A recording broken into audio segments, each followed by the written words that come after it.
had a few recent publications looking at gemcitabine docetaxel as frontline therapy for upper tract disease. So I'm just asking you to kind of tell me about where those studies came from and what those are. Yeah, absolutely. So, as you know, the upper tract is very challenging to treat. Our instruments are very small up there, so our biopsies are not always accurate, and it's challenging to completely resect or ablate tumors up there. If in situations where we can completely remove all visible disease, um, some patients are candidates for topical therapy to avoid nephroureterectomy and allow them to spare their kidneys. Traditionally, we've used BCG in that setting, similar to what we do inside the bladder. Unfortunately, with the BCG shortage, we've had to look for alternative therapies, both in the bladder and in the upper tract. And gemcitabine and docetaxel has recently shown a lot of promise for having similar effect to BCG inside the bladder. And similarly, these studies are looking at the utility of gemdosi in the upper tract. Yeah, so is this looking at high-grade patients in the upper tract or combination patients with CIS? You already touched on, biopsy is difficult in and of itself, and so it does make grading and staging complicated. But tell me about the patient population of these studies. Yeah, great question. So the first study that we published was just a single arm cohort of patients that were treated with gemdosi. So there was a total of 31 patients and 41 total upper tract units. Some patients had bilateral disease. In that initial paper, we looked at patients with high-grade disease. 90% had carcinoma in situ, either by biopsy or presumed by isolated high-grade cytology. 10% of those patients had completely ablated papillary disease.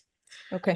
In the follow-up paper that we did, where we looked at gemdosi versus BCG, we wanted to homogenize the cohort a little bit more, so we focused exclusively on presumed carcinoma in situ. And in that paper, about 10% had biopsy-proven carcinoma in situ. But as you know, it's really challenging to pluck actual biopsy material in patients without papillary disease. So the majority of the diagnosis was actually made by high-grade upper tract cytology.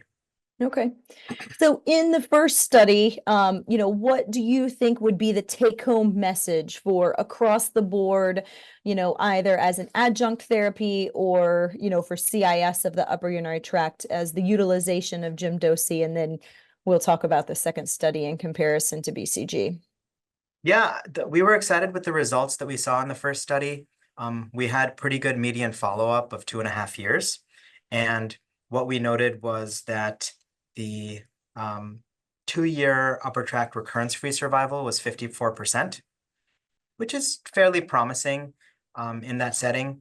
And over 90% of patients did not undergo nephroureterectomy, so they were able to successfully keep their kidney intact.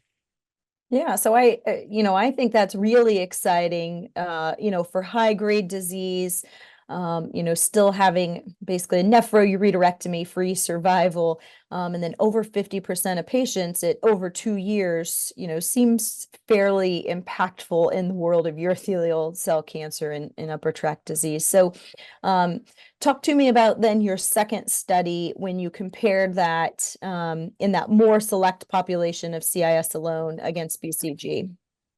Yeah, so the second study, we wanted to have kind of a control cohort, and we used a population with BCG. So that study had a total of 65 upper tract units, which was pretty evenly split. 31 received BCG and 34 received gemdosi. The BCG shortage has kind of ebbs and flowed, and we had a bad shortage in 2019. And right now we kind of have another one, I think we may be in the middle of. So the follow-up was a little different in each arm. The median follow-up for patients who had BCG was over 7 years, whereas, the median follow-up for gemdosi was about 2.5 years. But the results were encouraging in that study as well. We saw that the 2-year recurrence-free survival was not significantly different between the groups. It was 61% in patients who had BCG versus 54% in those that had gemdosi. And when you look at, who was able to keep their kidneys, the nephroureterectomy-free survival at 2 years was 89% for BCG and 100% for patients with gemcitabine. So it was really excellent in both arms. Overall, the tolerance was fairly similar between both of the groups. So we found it encouraging that this is similar to the effect that we see for BCG, which is one of our most utilized treatments. Yeah. So what do you think that this study, where does that leave us? It sounds like in today's world of a BCG shortage, it really kind of expands our options and potentially doesn't force us to do nephroureterectomy on patients. But might you venture to guess if BCG were not a problem, or say in the next couple of years it's not a problem at all, where do you make the decision between BCG and gemcitabine for upper tract disease? Yeah, that's a great question. The honest answer is we don't know. We don't have a rational way to predict response to either agent. I think some of it's going to be based on availability of BCG. You know, it's really interesting in our second study that a lot of these patients were heavily pretreated. 80% had a history of CIS inside the bladder, and more than 80% previously received intravesical therapy to the bladder as well. And carcinoma in situ in particular is kind of a field defect disease. So, you know, you could surmise that if someone is poorly responding to BCG inside the bladder after numerous inductions, maybe they're not going to have as good of a response in the upper tract as well. So that could be one decision point. I also think that, you know, we're seeing more and more exciting studies looking at effective salvage therapy for CIS in the bladder. And over time, as our treatments for the bladder become more effective, we may see these late recurrences in the upper tract. And again, I think based on how effective the agents are inside the bladder, we can kind of extrapolate that to the upper tract potentially. Yeah, I think this is all really exciting. It's, you know, I tell my patients it's a really exciting time to be a, you know, bladder cancer person and really get to do that because there are so many new things and some of these new agents that are coming out. But it will be interesting to see how some of these new bladder agents impact the incidence rate, or, you know, how much upper tract we find in patients. So I think that's an interesting point. All right.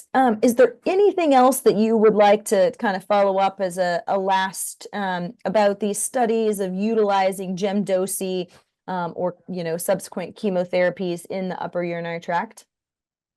Yeah, I think there's some exciting future directions for this work. You know, gemcitabine is looked at more and more in the bladder and in the upper tract, but, you know, the natural question is, can we do something better or do something more? These studies are primarily looking at patients with either carcinoma in situ or completely ablated papillary disease. We've seen some great success using gel-mito, reverse thermal mitomycin C, for papillary low-grade upper tract urothelial carcinoma. Question is, can we do some interesting combination regimens in the future for high-grade disease as well?